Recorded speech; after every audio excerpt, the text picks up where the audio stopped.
Fellow Nigerians, in my address on Sunday, 29th March 2020, I asked the residents of Lagos and the Ogun states, as well as the Federal Capital Territory, to stay at home for an initial period of 14 days starting from Monday, 30th March 2020.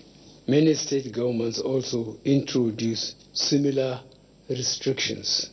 As your democratically elected leaders, we made this difficult decision, knowing fully well it will severely disrupt your livelihoods and bring undue hardship to you, your loved ones, and your communities. However, such sacrifices are needed to limit the spread of COVID-19 in our country. They were necessary to save lives. Our objective was, and still remains, to contain the spread of the coronavirus and to provide space, time, and resources for an aggressive and collective action. The level of compliance to the COVID-19 guidelines issued has been generally good across the country. I wish to thank you all most sincerely for the great sacrifice you are making for each other at this critical time. I will take this opportunity to recognize the massive support from our traditional rulers, the Christian Association of Nigeria, and the Nigerian Supreme Council for Islamic Affairs during this pandemic. I also acknowledge the support and contributions received from public-spirited individuals, the business community, and our international partners and friends. I must also thank the media houses, celebrities, and other public figures for the great work they are doing in sensitizing our citizens on hygienic practices, social distancing, and issues associated with social gatherings.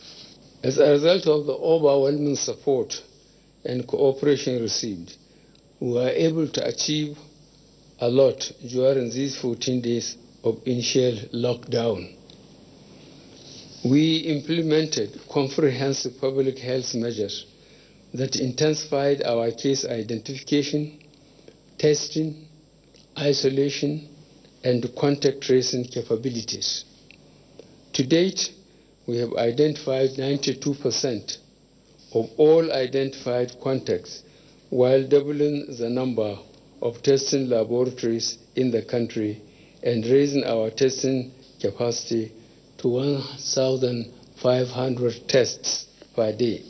We also train over 7,000 healthcare workers on infection prevention and control while deploying NCDC teams to 19 states of the Federation.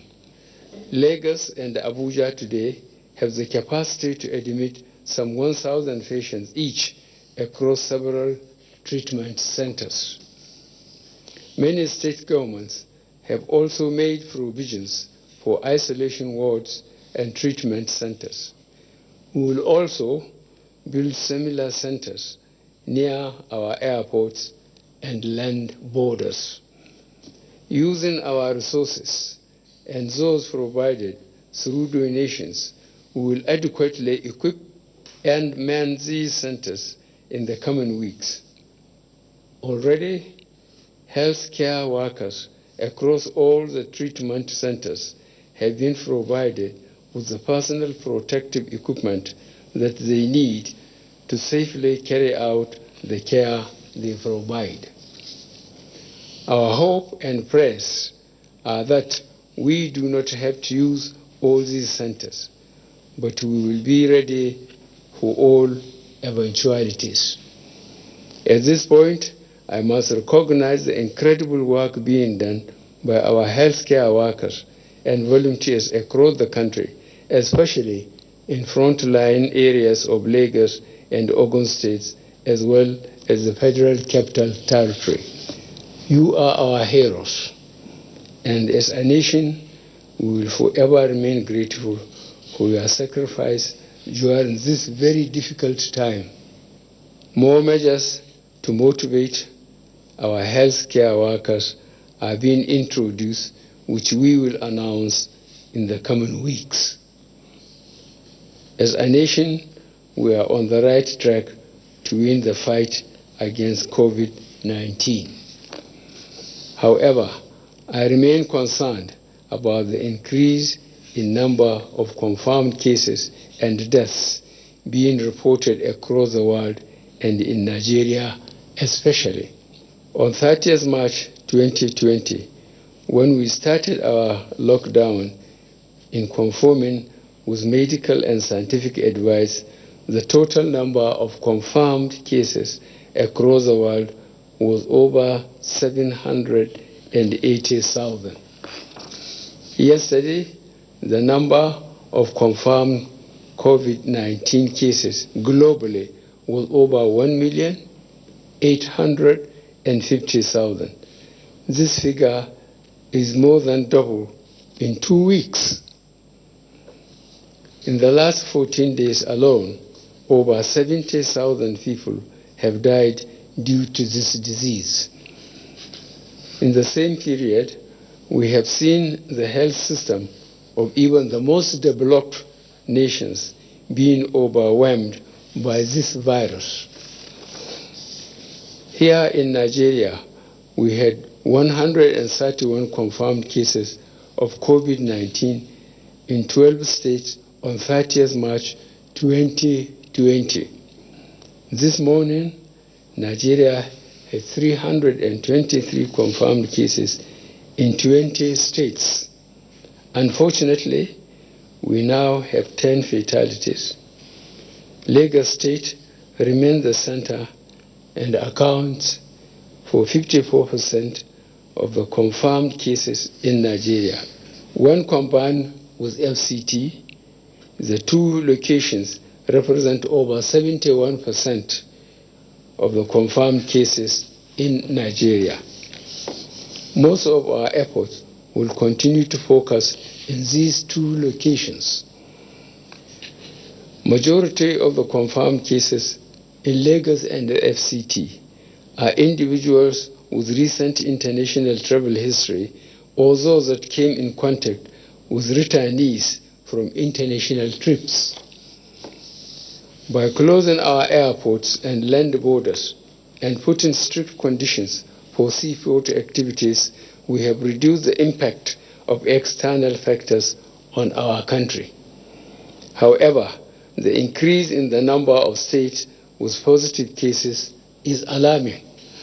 The National Center for Disease Control has informed me that a large proportion of new infections are now occurring in our communities through person-to-person contacts.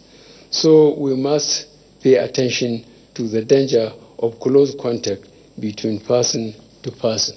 At this point, I will remind all Nigerians to continue to take responsibility for the recommended measures to prevent transmission, including maintaining physical distancing, good personal hygiene, and staying at home. In addition, I have signed the quarantine order in this regard and additional regulations to provide clarity in respect of the control measures for the COVID-19 pandemic, which will be released soon. The public response to COVID-19 is built on our ability to detect, test, and admit cases, as well as trace all their contacts. While I note some appreciable progress, we can achieve a lot more.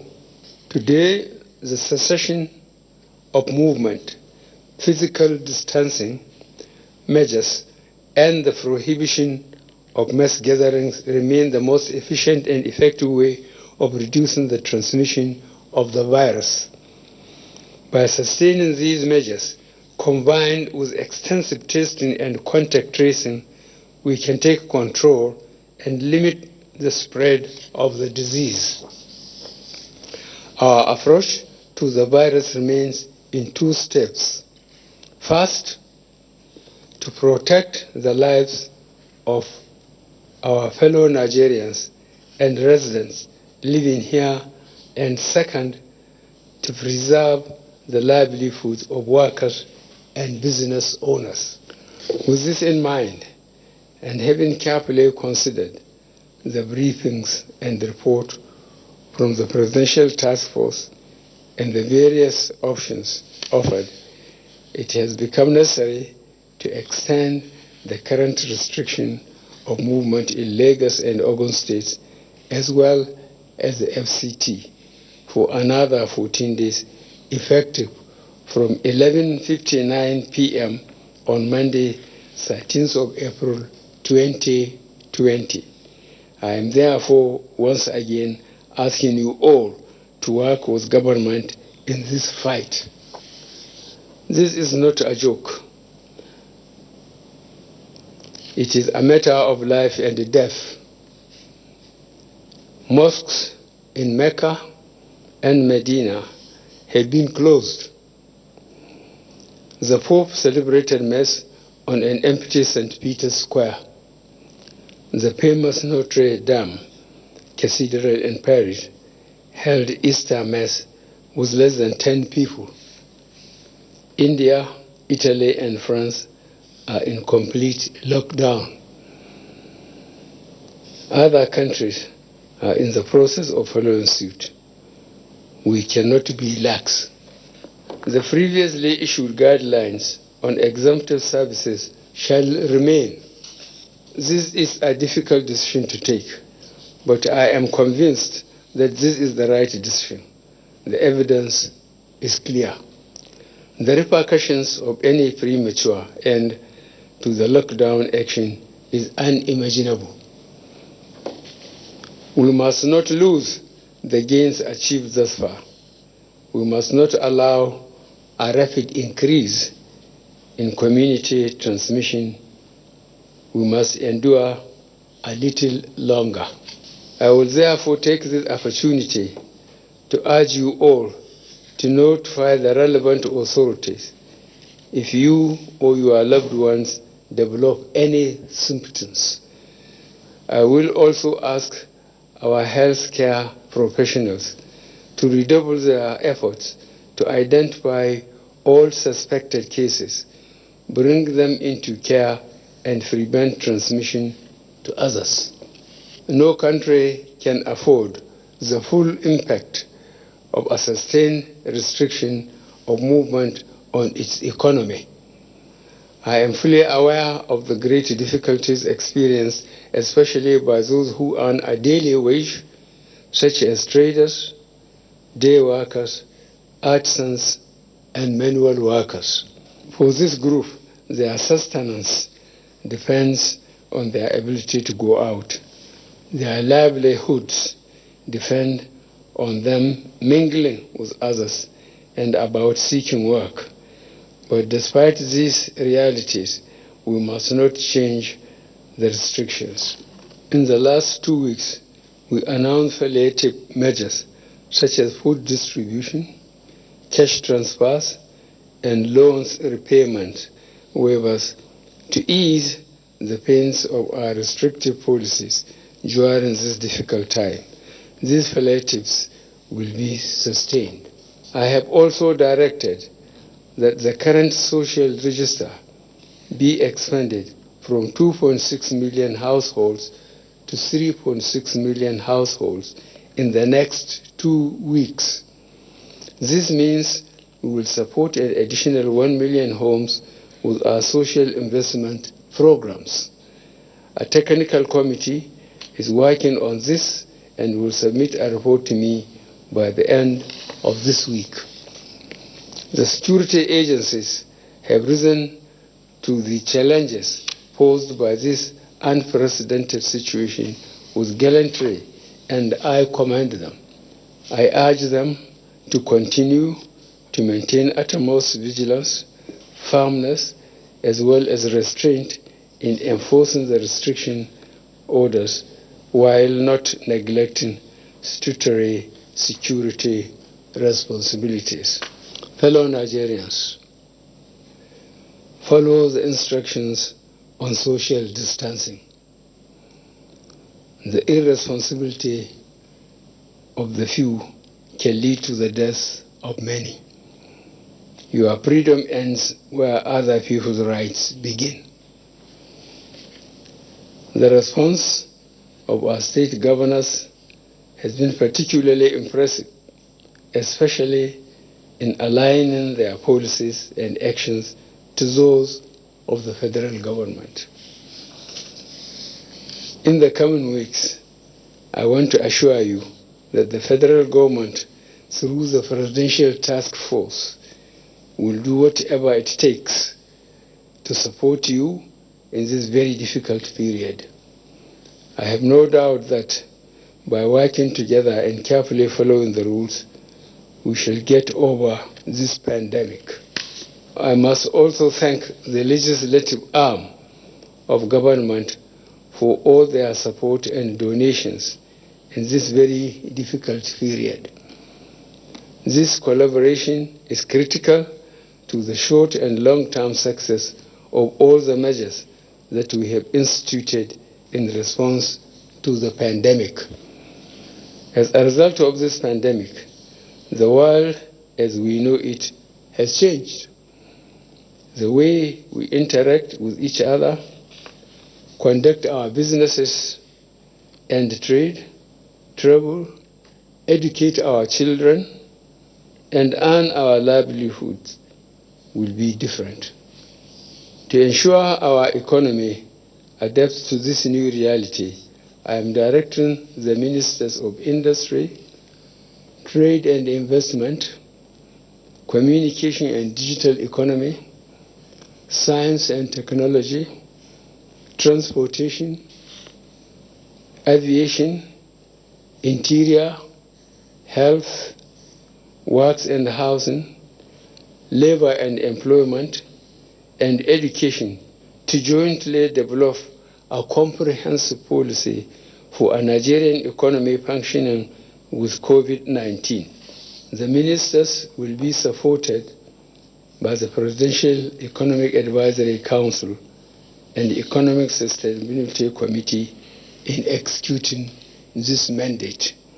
I am also directing the Minister of Agriculture and Rural Development, the National Security Advisor, the Vice Chairman, National Food Security Council, and the Chairman, Presidential Fertilizer Initiative, to work with the Presidential Task Force on COVID-19 to ensure the impact of this pandemic on our 2020 farming season is minimized. Finally, I want to thank the members of the Presidential Task Force on COVID-19 for all their hard work so far. Indeed, the patriotism shown in your work is exemplary and highly commendable. Fellow Nigerians, I have no doubt that by working together and carefully following the rules, we shall get over this pandemic and emerge stronger in the end. I thank you all for listening, and may God bless the Federal Republic of Nigeria.